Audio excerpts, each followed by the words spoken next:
मैं अंदर आया तो मेरी वालदा नूं मेरे वालिद ने फड़ के उठाया तो मैं अपने आप नूं बहुत कौंसिया।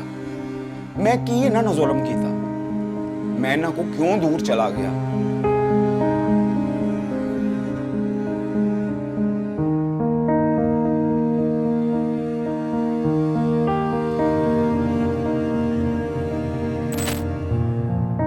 एक छोटा जिहा मुर्गी दा अड्डा सी, गुजारा नहीं सी हो रहा, बच्चे स्कूल जा रहे सन, अखराजात जिहड़े सन बहुत ज़्यादा सन ते वसाइल नहीं सन हैगे ते ओहदी वजह करके फिर डंकी ला के मैनूं जाना पिया।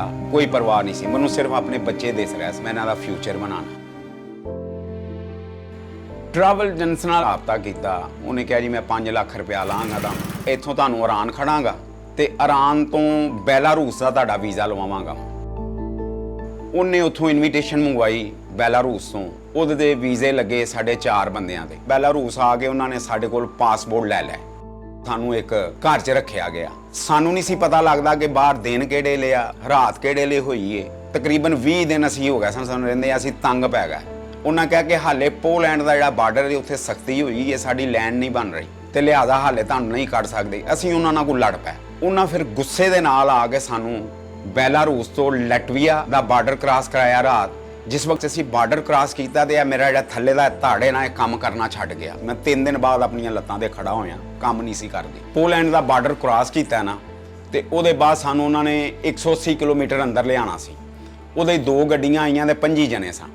उहदे मैं डिक्की 'च आ गया। मैं आजम नूं कहा कि मेरा साह नहीं निकल रहा। आजम पतला छीटका जिहा मुंडा सी, उन्हें लक ला के ना डिक्की नूं ते अगली साइड तो कोई थोड़ा जिहा उन्हें डिक्की नूं रबड़ तां जाना ते कोई ऑक्सीजन आनी तो वो थोड़ा टाइम गुजर जाना, कोई 10 मिनट गुजरने फिर तो उन्हें यही कहना वो बट कुछ नहीं होया। वो जो टाइम से मैं ऐसी कि मैं हुण कबर च चला गया, मैं नहीं बचना। उस वक्त 5 बंदे एक बंदे की डेथ हो गई सी।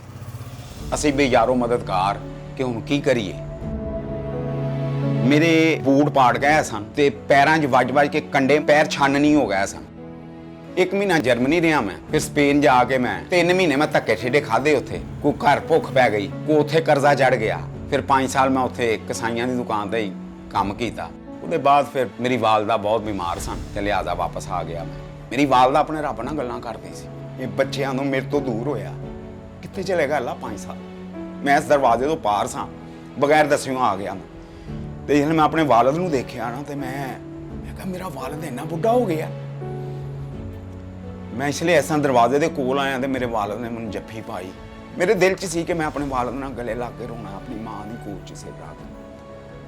मैं अंदर आया तो मेरी वालदा नूं मेरे वालद ने फड़ के उठाया तो मैं अपने आप नूं बहुत कौंसिया। मैं की इन्हां नाल जुल्म कीता, मैं इन्हां को क्यों दूर चला गया। मेरी जुदाई नाल ऐसा हालत तक आ गए ने। माली कसारा तो कदी ना कदी पूरा हो जाता है। ਇਹ ਜਿਹੜੇ दुनिया तो चले जाते हैं ना, इन्हां दी कमी नहीं पूरी हो सकती। वो माँ है, बाप है, जिहड़ा भी। वो 5 साल मेरा गलत फैसला सी, मेरा गलत फैसला सी।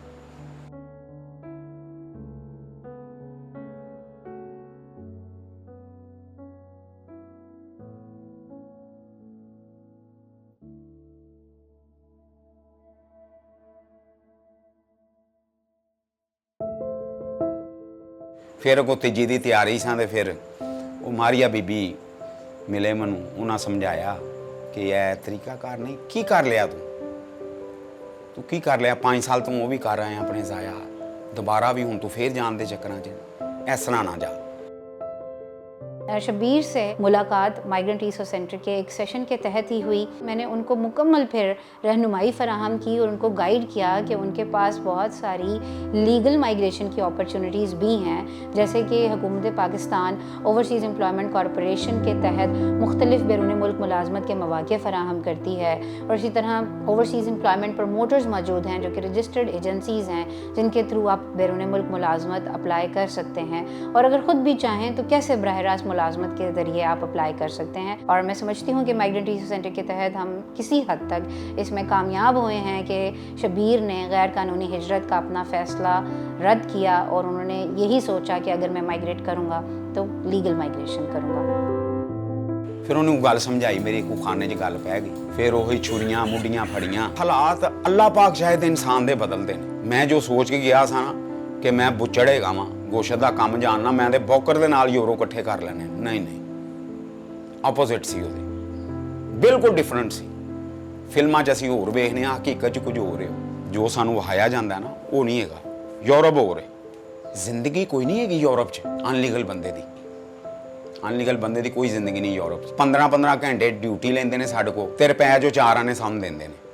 ਜ਼ਿੰਦਗੀ ਕਿੱਥੇ ਖਤਮ ਹੋ ਜਾਣੀ ਹੈ ਕਿਸੇ ਨੂੰ ਨਹੀਂ ਪਤਾ। ਆਪਣੇ ਮੁਲਕ 'ਚ ਮਿਹਨਤ ਮਜ਼ਦੂਰੀ ਕਰਕੇ ਖਾ ਲੈਣ, ਲੇਕਿਨ ਡੰਕੀ ਲਾ ਕੇ ਨਾ ਜਾਣ।